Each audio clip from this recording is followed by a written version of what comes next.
আসসালামু আলাইকুম, সবাই কেমন আছেন? আশা করছি সবাই ভালো আছেন। আমি আলহামদুলিল্লাহ অনেক ভালো আছি। আজকে এই তো দুপুর 12:30টার মতো বাজে, রান্না করতে চলে আসলাম।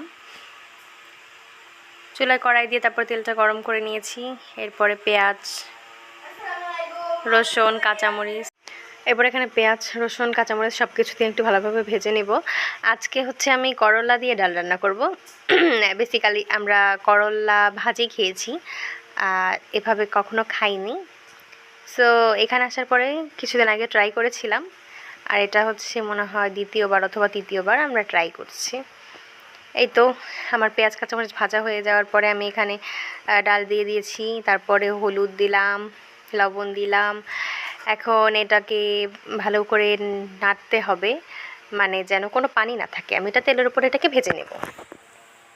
এভাবে করে সুন্দর করে আপনারা লাড়তে থাকবেন, তারপর ভাজবেন। ভাজা হয়ে যাওয়ার পর এখানে পরিমাণ মতো পানি দিয়ে দিবেন,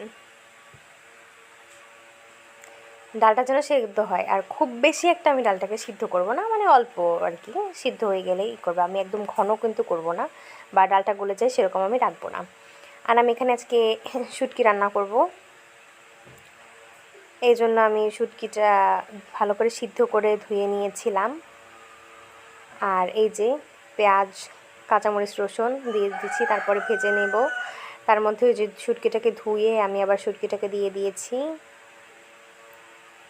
তারপর ভালো করে নেড়ে নেব, লবণ দিব। আমি আজকে শুটকি কিন্তু ভুনা করব না, শুটকি তরকারি দিয়ে রান্না করব, বেগুন আর আলু দিয়ে। এই জন্য এটাকে ভালো করে ভেজে নিতে হবে। আমি পেঁয়াজটা আর শুটকিগুলো, পেঁয়াজ, রসুন, কাঁচামরিচ আর শুটকিগুলো একসাথে দিয়ে দিয়েছি। এবার একটু ভালো করে ভেজে নিতে হবে। তারপরে আমি এখানে নুন এবং হলুদ দিয়ে দেব,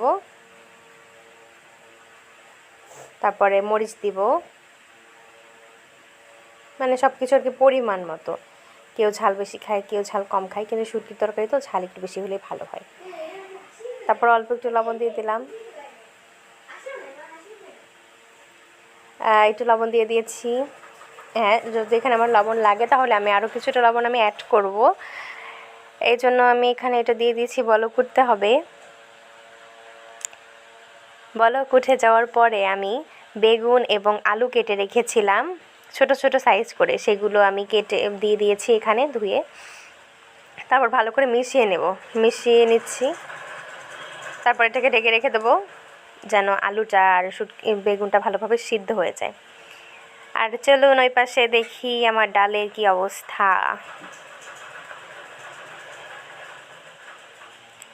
এই যেটা বলক মানে উঠেছে, সিদ্ধ হয়ে গেছে কিন্তু প্রায়।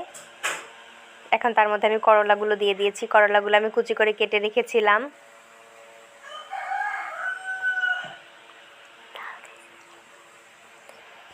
করলাগুলো আমি ভালো করে দিয়ে দিলাম এখানে। এখন অল্প সময় এটাকে একটু সিদ্ধ করতে হবে।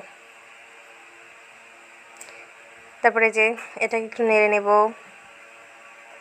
এটা কিন্তু বলক এসে গেছে। আর দেখেন আমার বেগুনটা খুব ভালো, যার কারণে কিন্তু অল্প একটু বলক আসার সাথে সাথেই মনে হচ্ছে একদম কিন্তু নরম হয়ে গেছে, এরকম মনে হচ্ছে। আমি চুলাটা একদম লো ফ্লেমে দিয়ে দিয়েছি। আর এই তো আজকে মাছ রান্না করব, মাছ ভুনা করব, সেই জন্য আমি আদা, রসুন, পেঁয়াজ সব কিছু বেটে নিব। ওইদিকে এই যে আমার শুটকি এবং করলা দিয়ে ডাল কিন্তু তৈরি হয়ে গেছে। দেখেন শুটকিটা কত সুন্দর হয়েছে, একদম পারফেক্ট। আমি কিন্তু শুটকিটা একদম শুকনো শুকনো করে ফেলেছিলাম। তারপরে এই যে আমি আজকে পোয়াড়া মাছ রান্না করব, এটা নদীর মাছ, এই জন্য মাছটাকে ভেজে নিচ্ছি। মাছটাকে ভাজতে দিয়ে দিয়েছি।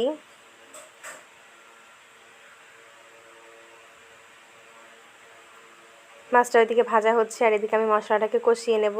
এই জন্য আমি পাশের চুলায় কড়াইটা বসিয়ে দিয়েছি। তারপরে এর মধ্যে তেল দেব, আর আমি আদা, রসুন, পেঁয়াজ বেটে রেখেছিলাম সেই বাটা মশলাগুলো দিয়ে দেবো এখানে। দিয়ে ভালো করে মশলাটাকে কষিয়ে নিতে হবে। লবণ দেব। আমি যেহেতু মাছের মধ্যে লবণ হলুদ অনেক সময় মাখিয়ে রেখেছিলাম, সেই কারণে আমি এখানে লবণটা একটু কমই দেবো, কারণ ওই লবণটা কিন্তু মাছের মধ্যে ভালোভাবে ঢুকে গেছে। তারপরে যে লবণ, হলুদ, মরিচ সব কিছু দিয়ে আমি ভালোভাবে কষিয়ে নিচ্ছি। এবার একটু পানি দেবো এখানে। পানি দিয়ে ভালো করে কষিয়ে নিতে হবে। এই যে কষানো হয়ে যাচ্ছে, তারপরে আমার মাছটাও কিন্তু এক পিঠ ভাজা হয়ে গেছে, আমি একটু উল্টে ও পিঠ ভেজে নেব ভালো করে। মাছটাকে ভালো করে উল্টিয়ে দিলাম, আর এপাশে মশলাটা কষানো হয়ে যাচ্ছে। মশলাটা ভালোভাবে কষানো হয়ে গেছে, মাছটাও ভাজা হয়ে গেছে। এখন এর মধ্যে মাছগুলো দিয়ে দিচ্ছি। এই মাছটা আমার বাসার খুব সবাই খুব পছন্দ করে। এই মাছটা সবার খুব প্রিয় মাছ, ইলিশ মাছের পরেই কিন্তু এই মাছটা আমার বাসার সবাই খুব বেশি পছন্দ করে। এই তো আমার মাছ রেডি। তা আজকে এই পর্যন্ত, সবাই ভালো থাকবেন। আল্লাহ হাফেজ, আসসালামু আলাইকুম।